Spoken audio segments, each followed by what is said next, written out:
I'm very anxious about what's next. I'm sure a lot of you have gone through various stages of these different technologies affecting you in different way. Maybe some of you used it, maybe some of you didn't. I don't know if it's quantum next. As a developer, I'm a little scared about what's going to be thrust on my head through management.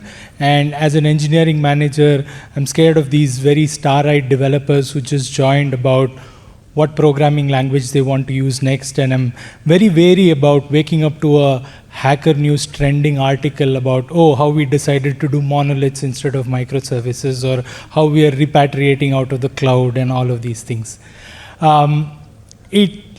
It's a very difficult world out there in terms of being distracted and hopping onto trends and looking at a lot of the debates that are happening around you. At the risk of offending some of our sponsors, there's always a Jenkins versus Argo debate between what you want to keep stable on production versus what you want to try that's bleeding edge. I remember back in the day when I was a young star-eyed developer, I wanted to move to the whole NoSQL movement. But years later, the winner of this battle was Postgres, and I can say that without any shame. And it's a big problem depending on which camp you are in, and it's hard on the one hand to say no to a lot of people wanting to try new things, even if it means risking these new things on production. And every time it feels like you're at the whims and fancies of what your CTO decided to read on the metro ride to work.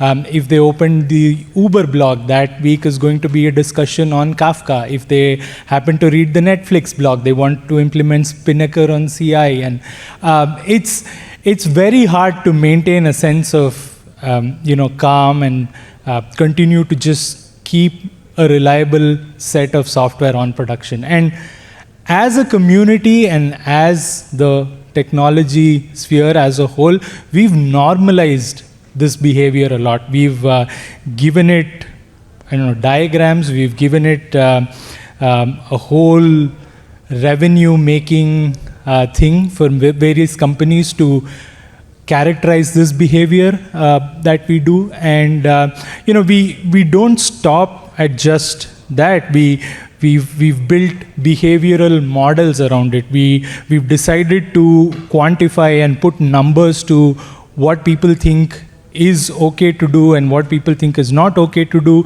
We've created a culture of fear about being too late to the party and things like that. And we are not afraid to be very judgmental about where people lie on this scale.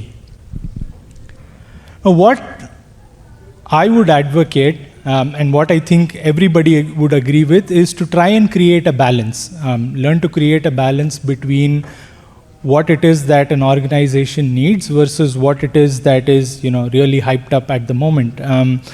The big takeaway for me is keep your ears open to feedback from your developers about their wants and needs and empathize with them as much as you can. That's my talk today. Thank you very much for attending. Thank you, KubeHuddle, for having me. My name is Ram Iyengar. I work as a developer advocate with the Linux Foundation, and I just wanted to share something very opinionated, like I said, at the risk of offending some sponsors, and hopefully a few people in the audience will be riled enough to come speak to me about it. Thank you so much.